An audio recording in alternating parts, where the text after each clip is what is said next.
hồi về linh sắc mèo tôm đi ông thầy lô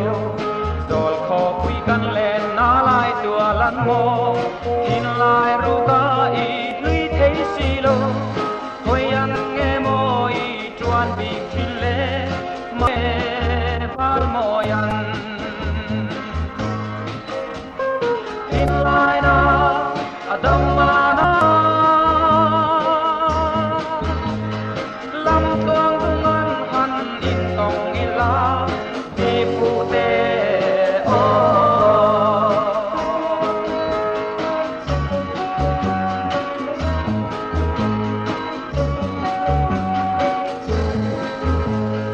la nu leng dang chu lam tuang he an e an leng tia lan mom lai chui thang ba le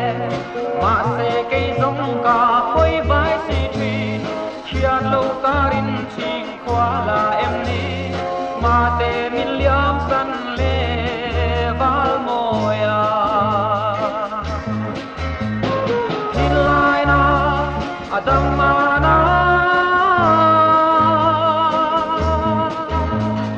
lam toang tung an han in tong ila di fu te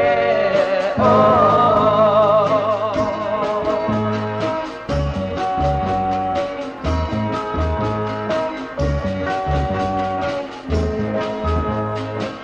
môi em ít linh dâu nghe cả tan ít trang em bel hi cả ninh hay lul lâu nang ngam re nga lung min dung dâu du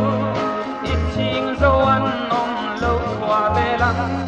mà te cả thang ber che va môi ăn in lai na adam na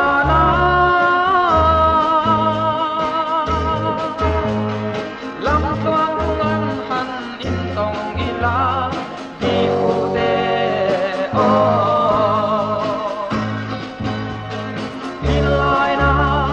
adam